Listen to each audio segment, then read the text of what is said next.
Welcome back to my YouTube channel Mukesh Tech Up. So today I'm going to discuss about the dictionaries in Python. So what all are the dictionaries?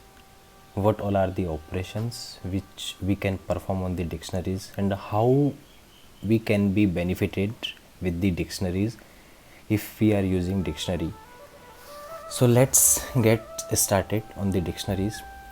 So Python dictionaries are built-in data structure that is mutable.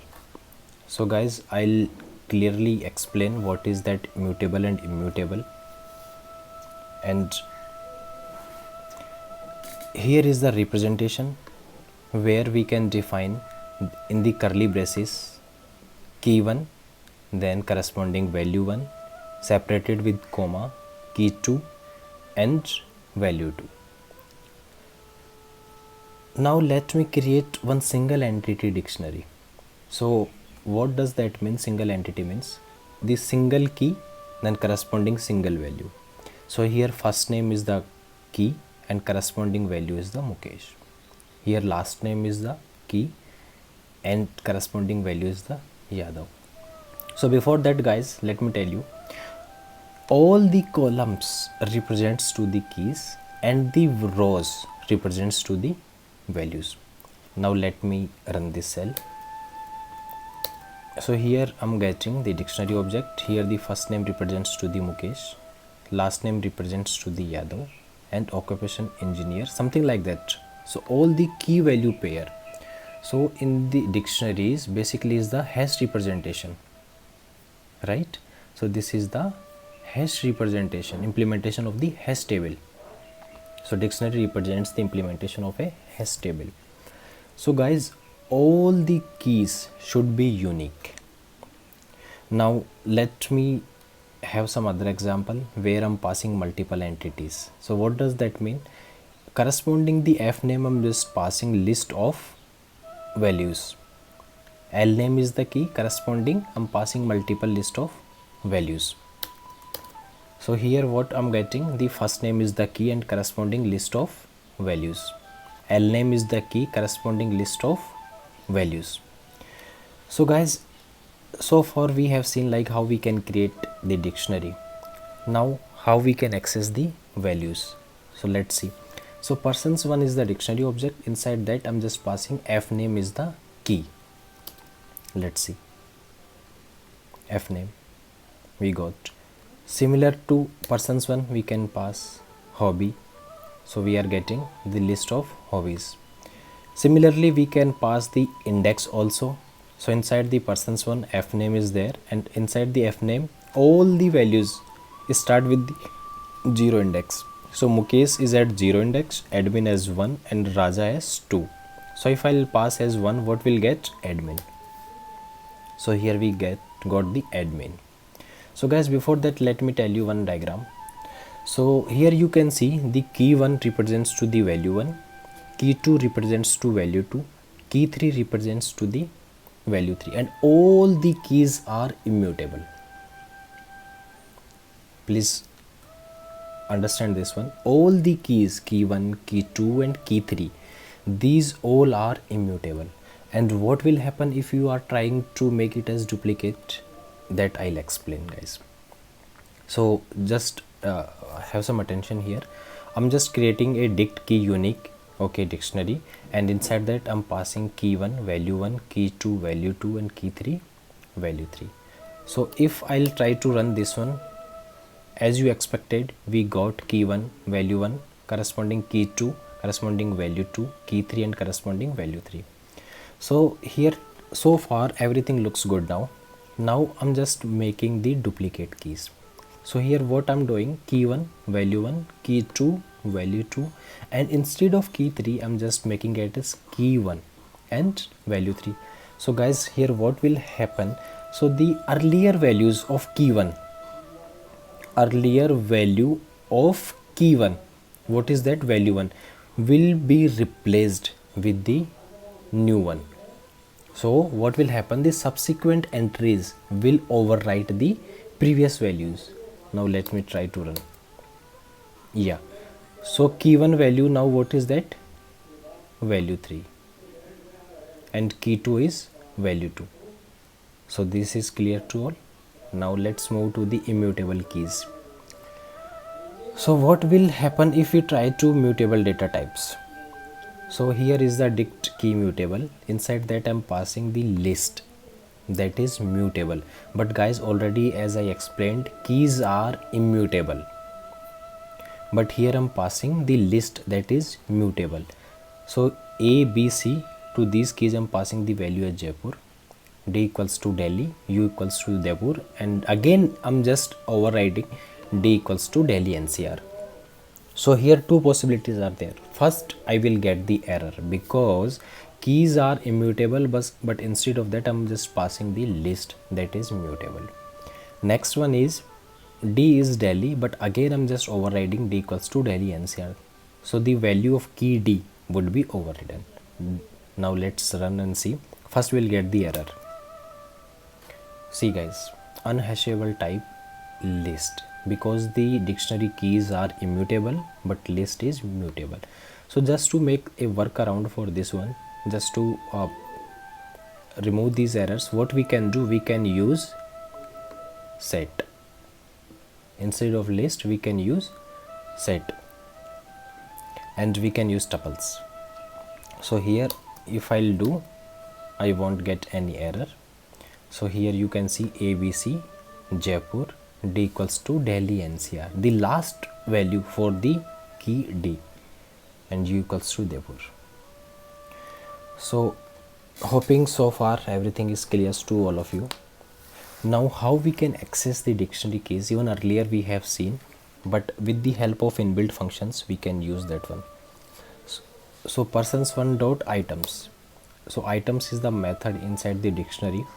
Here we will get the first name is the key and all the list of values. Last name is the key and all the corresponding values. So like that we will get. And if I'll do persons one dot keys, then keys method, what it will do, it will return all the keys present inside the persons one dictionary object. So here we can see F name is the key, L name is the key, occupation is the key, location is the key. So all the keys that those are present inside the persons one object, dictionary object. Similarly we can have the values method. So if we will do values, we will get all the first name, all the last name, all the occupation, city, pin code and hobbies. Hope this is clear. Similar we have other approach using for loop.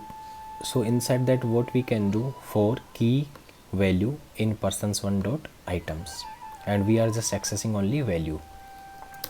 See, we are only getting the values. So for just to make clear, we can do, instead of that value we can pass key. So see, F name, L name, occupation. So this is with the help of for loop we can do. Now guys, let's move to the next concept, that is nested dictionary. So a nested dictionary, a dictionary inside the dictionary. So here what I did, dict underscore nested, this is the parent dictionary. Inside that I created my India, and inside the my India I'm just creating key value pair, similar to previous, key equals to India, value equals to Delhi. Now what I'll do, I'll just try to access my India. So this is the my India dictionary, another dictionary which presents inside the dict underscore nested. Now let me see. So what I'll get, India, okay, represents to Delhi. So these key value pairs, because these are the part of my India, directly parent of the my India. Suppose I want to access the key as Jaipur. So what I'll do, dict nested dot my India dot Jaipur.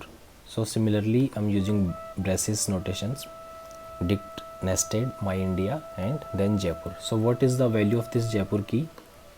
Pink city, right? Now let me run. Pink city we got the as output. So guys, let's move to the next concept, dictionary comprehension. So before explaining what is comprehension, let's follow the traditional approach, where what I need to do, I need to find out the square of the numbers. So I just defined check square, a dictionary, then I'm just looping through a for loop in range 1 to 11, but 11 is excluded, so it will go up to 10. So 1 to 10, and I'm just doing num into num, and I'm just storing that num inside the check square, and I'm just printing. So what could be the output? 1 into 1, 2 2 ja 4, 3 3 ja, like that. 1 into 1, 1, 2 into 2, 4, 3 into 3, 9. But guys, see here I'm just doing a for loop and some variable initialization, and these too complex, 5 lines of code, right? So what I can do, I can write a dictionary comprehension. So inside that, guys, don't read from this left to right this code. Okay, first understand what is the main concept behind this one. So we are doing a for num into range 1 to 11. Same I did, for num into range 1 to 11. After that, what I need num into num. So what all are the numbers 1 to 10 we are getting? I need a square, and I'm just printing these numbers, right? See, we got the same output with the previous for loop, and the dictionary comprehension are very short and sweet. Hope this is clear to all. Now let's move to the next concept. With the help of dictionary, how we can count the word frequency. So we can do, this is part of NLP, natural language processing, and we can do multiple operations on that one, but let's try to make it understand with the help of dictionary. So I just created one corpus. So corpus is the technical term. Okay, you can understand more in more broad manner inside the NLP tutorial. So far, just make it is clear, I'm just paste a paragraph of the Python dictionaries or blah blah blah, so many things. After that, what I did, I just created a word frequency dictionary, and what I'm doing, this is the corpus, this is the paragraph, right? So I'm just splitting it into the words. So check corpus word, and I'm just trying to split into the words. After that, what I did, I'm just applying a for loop range up to check corpus words. So the words which I try to break into the paragraph which I tries to break into the words up to that length, and I'm checking with the if loop. If that word, if not exists inside the word frequency dictionary object, if it is not there, then what I'm doing, I'm just putting their count as 1. If it is already exist, in that scenario, what I'm doing, I'm just incrementing the count as +1. So now let's try to run. So guys, here we are getting error, check corpus word is not defined. This is the clear error where it says check corpus word is not defined. Where is this check corpus word?